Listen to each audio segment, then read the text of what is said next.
Hi, everyone. Morning. My name is Shannon Harrower-Nakama, and I run the private wells program at the Rhode Island Department of Health. One of the most, well-known struggles of science communication isn't the science exactly. It's the things without a clear or any answer. Add fear or misinformation into the mix, and the communication barriers can be so much higher by the time a well owner reaches a professional. Today I'm hoping to share some of the key lessons I've learned in case they're helpful for other folks as well. All right, for the next slide. This one? Just one? All right, great. Yay. Brief overview of what I'll cover. First, a little about Rhode Island, my program, and the topic for context before digging into the more principal content I want to focus on. I'll also highlight a few of my favorite or most recommended resources and tools, and then also try to budget some time at the end in case folks have questions. All right. So, in case folks aren't familiar, meet the tiny but mighty ocean state. Some basics. We might be the smallest state by land, but our population is just over 1 million, number 42, which I just learned this morning is the same as Montana. Yes. We are, as expected, the second most densely populated, which means we do have areas with severe resource and development challenges. Relevant, the map that you see there is our bedrock geology, and anything that's a shade of green is granite-based. So, uranium, have fun. Rhode Island was also the birthplace of the U.S. Industrial Revolution, which I mentioned because the history is fascinating and the environmental impacts are ongoing. We also have an incredible span of coast to both protect and protect ourselves from, including 5 inhabited islands. And this is key. We have 0 local health departments. None. We're the only state to have just state offices. And it's a double-edged sword. It makes us a unique crucible for policies and programs for other states to watch and model. Other fun facts, we had the first Board of Health lab in the US, and we're also the state with legally the most vampires. The two are potentially not unrelated. It's wild. I can tell you later. As far as drinking water, that statistic is terrifying but true. It is a surface water system as well. I also am the rule manager for our algal toxin rule, so you can talk to me if you want to know more about that, but that is Providence water and its consecutives. The private wells are hard to calculate because we do have a lot of coastal, like beach homes or vacation homes, so that's a little hard to do. But Rhode Island in general has a lot of strict environmental protection, which is important and a point of pride, but our complex ecology also necessitates a lot of specialized regulatory bodies, which can be troublesome to navigate. That investment in that regulation also includes private wells, which I have put on its own slide. All right, it's a very abridged overview for useful context going forward. Not all of these are my office, and I am skimming in the interest of time, but feel free to find me later if you have questions. We do have mandatory testing panels, which are pretty extensive all the way up through VOCs. Our disclosure requirement is statutory and a big source of friction. Any well water quality information, including past test results, treatment, issues in the area must be disclosed to potential buyers or tenants beforehand. You do not have to say whether the well is haunted. There are 4 states where you do. That is wild. Our well construction regs, we do have state level. They include no new dug wells without an engineer proof that you have to do that, and require any unused wells to be filled and capped. We do have state level well contracting for well contractor licensing for drillers and treatment installers.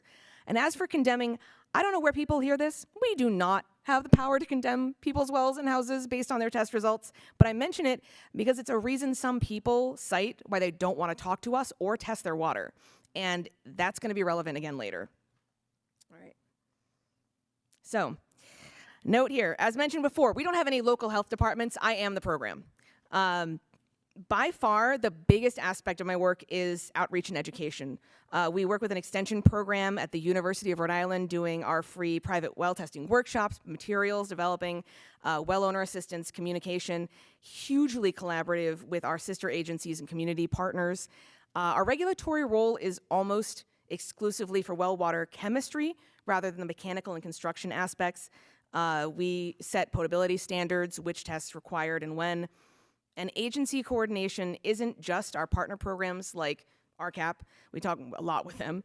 The Private Wells Program is also the state's Office of Well Water Contamination, meaning part of my position entails being the nexus for anything, especially regulations or policies that involve private well water quality. For contamination response, investigations and remediation are largely handled by our Department of Environmental Management, and our role is a hub for information and coordinating, and that hub role is going to be a recurring theme. The program also oversees a health department license for private well samplers and interpreters. If anyone has questions, I'm happy to answer those if you come find me later. So, when I say bad answers, I mean ones that are complex, conditional, or require secondary levels of communication. Because of my title, I field pretty much every kind of question, so I've had to do a lot of thinking and strategizing around the more challenging ones. We working in this field are made to accept the axioms that this is how science works, and here's what regulation can and can't do. And it's often a frustrating learning curve for anyone who hasn't had to work with those. And not just well owners, but people from other agencies or professions who don't have that knowledge. If I got to choose which call I had to answer, highly technical one instantly, always. Always. My brain would much rather prefer to find a way to explain how mass spec works to someone than engage with the person who just read a clickbait article about fluoride. Well, and I'll touch on all of these categories except the technical. The technical explanations, I did that one last year. If anyone remembers lightning talk on analogies, hi. I'm back. And I'm also not going to cover just no, you can't. That's not uncertainty. It's just not pleasant. All right. So before I jump in, a few basics. Anxiety and fear is a totally normal response to a lack of information. Don't judge what someone's Googled or heard. Similarly, don't get defensive. If someone's upset or worked up, it's almost certainly not about you. Don't make it about you. For information levels, this really is a case of the dose makes the poison. We're nerds, and we love sharing stuff, but sometimes we can forget that ATSDR papers are 300 pages of cancer panic. So, best judgment when sharing with well owners. Also, acknowledging that some folks might not leave the conversation happy, which is uncomfortable, and that can take some getting used to if you are on the giving end of that. Our goal is just that they understand the information that they were given and to establish trust. Also, people caring about their well water is encouraged, regardless of the trigger. They did the right thing by reaching out to you, and remind them of that. So a lot of the things that I'll be covering are likely common sense or in some cases baseline parts of your job, but establishing just what they are can also help refine and build on them. And I am a regulator, so I can only speak to my experiences, but I tried to make the content as broadly applicable as possible when I could. And yes, there will be more memes. I did add memes. All right, rough category number 1. There is no way to know. I don't know, but that's just not possible. And here's what I mean. So, some broad categories of examples here. Nature. I regularly get calls from people complaining that their driller won't guarantee a new well's yield or depth, etc., and are genuinely baffled when I tell them, yeah, they're right. Communication around nature ignores you and does what it wants is inherently tough. We're surrounded by messaging that says humans are special and in control, but nature loves a reality check. Same with, well, can I guarantee the new well's water will be safe? No. You can only educate yourself and make informed choices. Also, some things simply can't be answered without any hands-on work or diagnostics. I can't count the number of times people have asked, what's causing this problem? And I tell them, you need to test the water, and they keep listing more details like they didn't hear me. Or people who are looking for silver bullet systems that treat everything so you never have to test, just install and you're good. So, how to answer the unanswerable. All right, first one, broaden the scope. It sounds counterintuitive, but let me explain. If they're struggling to grasp how something applies to their situation, it can help to show that it's not just them, it's for everyone. For the drilling frustrations, point out that a magic ground x-ray would change the world as we know it. If we had that, we would have found Jimmy Hoffa in a week. Or we would have archaeology pitches on Shark Tank. Similarly, for the water issues, show nothing works that way. I've told people it's like going to a mechanic and wanting a quote based on you making the noises but saying they can't look at the engine. Or going to a doctor and wanting a diagnosis but insisting there's no exam or tests. And then the metaphor can also help them shift that perspective to, if you do find someone who agrees to that, can you trust them? The other half of the response strategy is providing tangible, actionable things that they can do or look into themselves. And if they hear and understand when you explain, the reality of things, they'll have some research to do. And if you get the sense that they haven't, and they're going to keep tilting at windmills, at least you can give them armor and a safe place to come back to. For issues, it's possible that hearing no can make people feel like you're blocking off any path to answers. So they'll have to look elsewhere or make a hard, often much worse pivot. A real example I had, well, if I can't know for sure that a new well will have safe water, I will just drink rainwater. Yeah. You can also encourage them to consult other sources, but give explicit, easy to understand tools that check the right licenses or credentials, or look for conflicts of interest, particularly around profit, because if science says no, but someone else says yes, probably not a lot of science involved. It's coming from somewhere else. Do you have resources to prevent, I'm using the word scams here, but very loosely, but misinformation, either directly, like my program has be a smart shopper sheet, or indirectly, things like how to choose a contractor or how to check NSF stamps. And to reiterate, even if you can't give them answers here, you can empower them. They might not be able to leave with a concrete answer, but you can help them leave less afraid and panicked, and therefore better able to make safer decisions, and you'll still have done what you're there to do. All right. The natural continuation from we can't know is we don't know yet. And it feels like it should be more positive, but for me at least, this actually feels like the hardest one of all. And to clarify, we here can also mean science as a whole in general. So, some of the most common topics I get questions on. Big one, emerging contaminants. Yes, mostly PFAS. Right now, it can be easy to forget there are other ones. But I also get calls about things like microplastics and pharmaceuticals, as well as things that are more known but still being studied, like saltwater intrusion, which is a big issue on our coasts.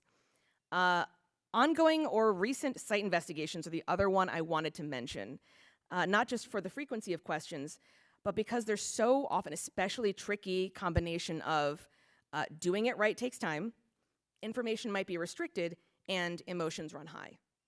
I pulled examples of fuel-related releases because they're a good point of reference. Even if you know the source of a release, you still have to prove it, quantify it, trace and model the groundwater plumes, test in specific places and cycles, take remediation steps, then rinse and repeat every 6 months for 10 years. But you'll start getting calls the next day. So,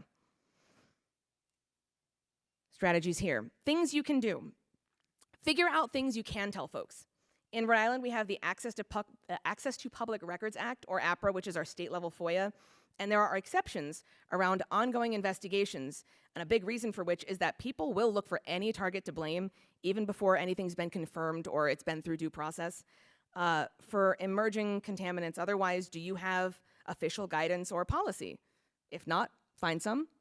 If you're a regulator, you can make some.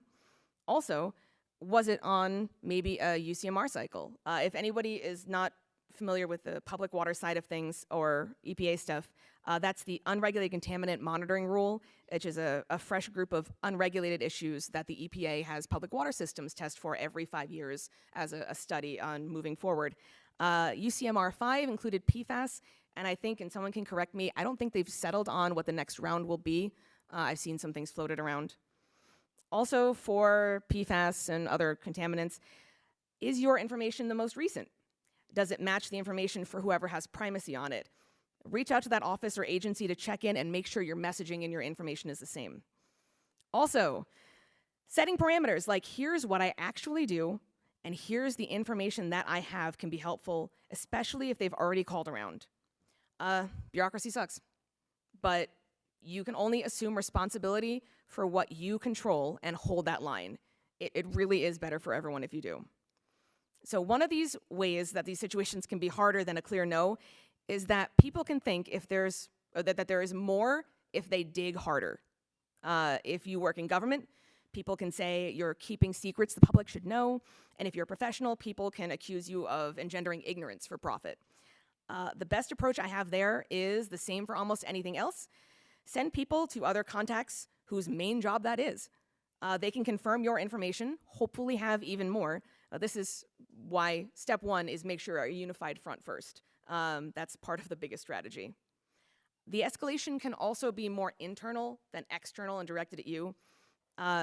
When you're already worked up, we don't know yet can be the worst possible answer, especially coming from someone who's supposed to be an expert. If they don't or can't accept the limitations that you give, asking continuous questions outside of your scope just generates no, no, no, no, no, and feeds the cycle. Best thing you can do is not answer those or not feed the spiral. To hold the boundaries, I give them a polite spine warning. They get 2 chances. I tell them explicitly, I've explained what I've got. If we find again that it's not what you're looking for, I'll need to let you go. All right. Third question. The answer is there is no answer. To clarify, this is different from we don't know, this is we do know, and what you're asking about doesn't have oversight. So I know the lobster thing looks wild, but it comes from something understandable, I promise. So 2 types of questions here, sorry, what? And sorry, no. The lobster example was a woman who called me when she was looking at buying a house on a well, but it was near a lobster processing plant, and she's allergic to shellfish. And she was worried that it would somehow get into her well water. I tried explaining that tropomyosin, as I knew it, was the protein that triggers the allergic response, and it can't survive in the ground, never mind water, but she said she was still having panic attacks over it. So I called our lab and said, hey, Evan, poor Evan gets all my weird questions. Can you test for shellfish in water? He said, what? And I explained. He confirmed what I told her, and they said the only thing he could think of was the contact strips that they give for food inspectors to check for cross-contamination on surfaces. They're not sensitive enough, and it's not a real thing, but at least she'll have the peace of mind, and it's something that's lab grade. I brought that back to her. She was thrilled. End of story. I also get a lot of questions about things not covered in our regs or our standards. Every other week, I get questions about radon in water, which doesn't have an EPA or state standard. There are some that also take you into a regulatory rabbit hole.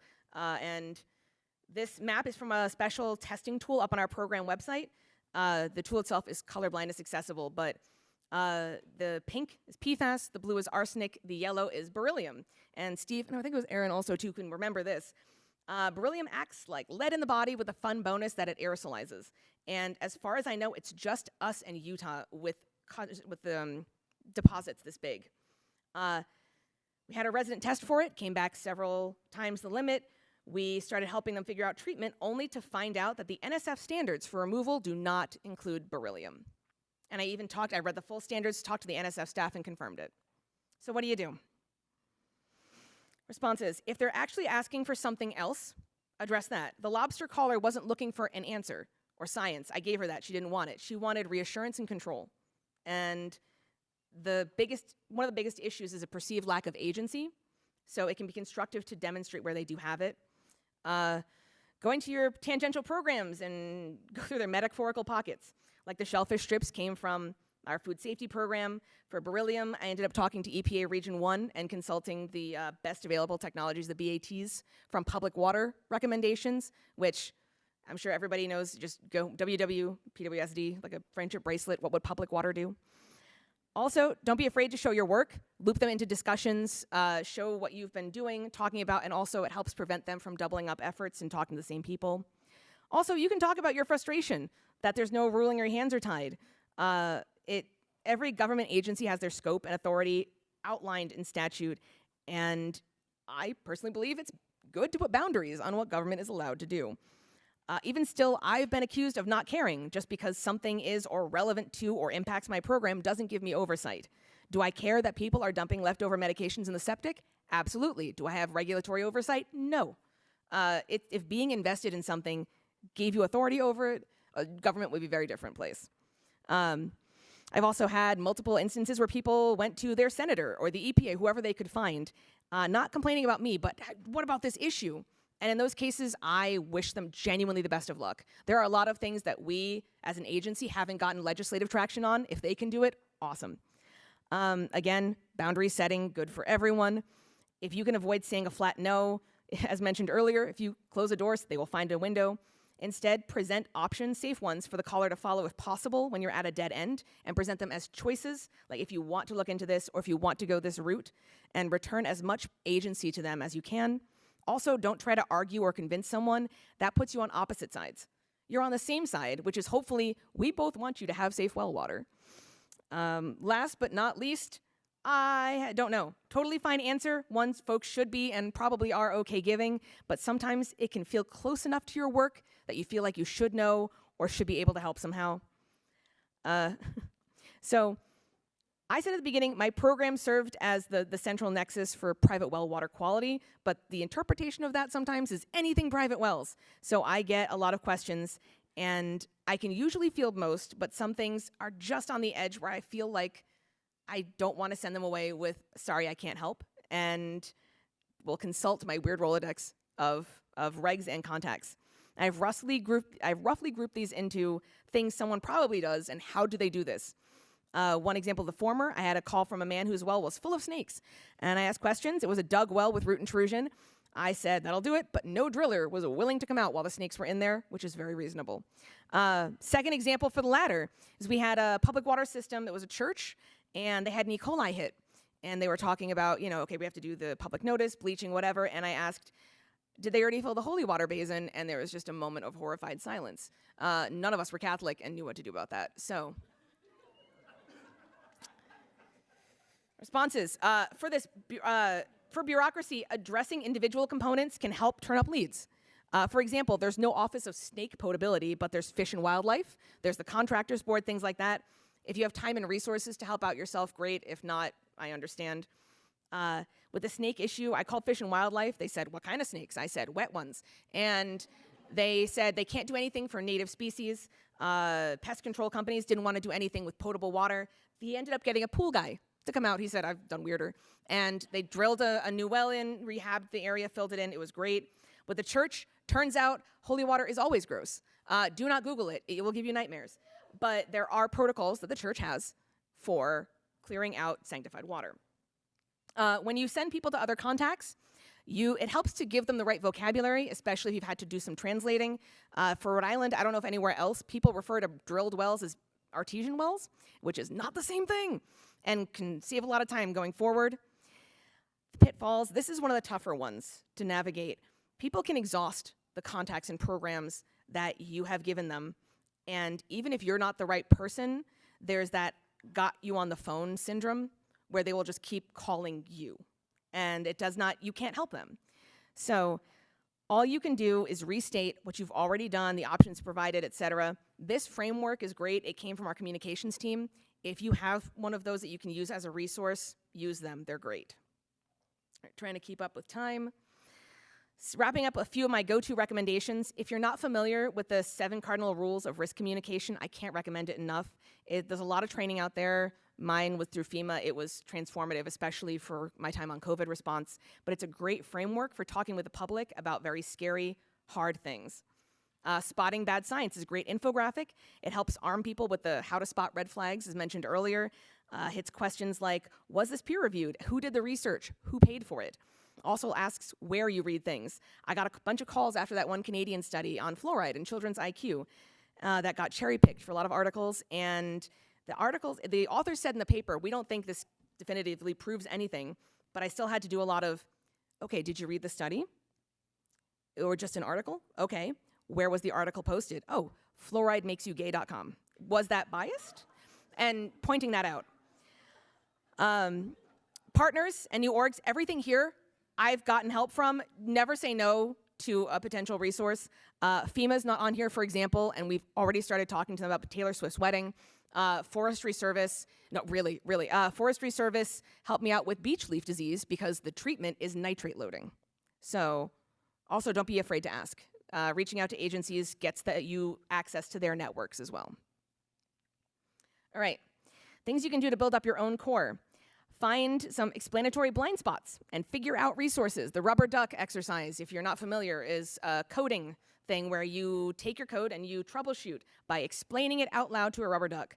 Replace rubber duck with someone who's a not subject matter expert, or I have a friend who did this with his 5-year-old, and they will point out holes that you don't have explanations for. For example, I never had to explain what a salt is in the chemistry meaning of the word until someone stopped and said, "What do you mean?"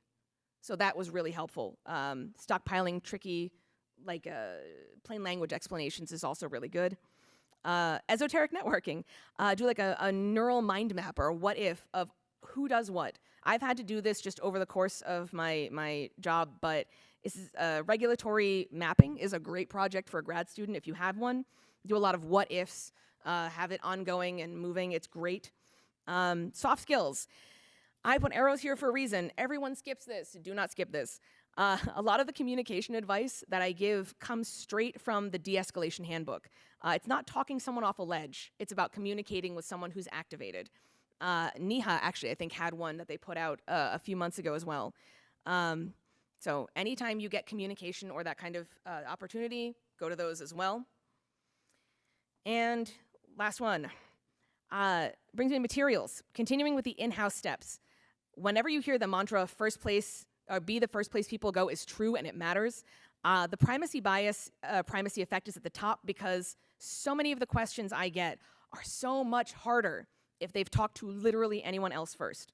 This is just how your brain works. You can have proof and know it was wrong, but still, you're not going to believe it. Especially, there's been studies on social media misinformation.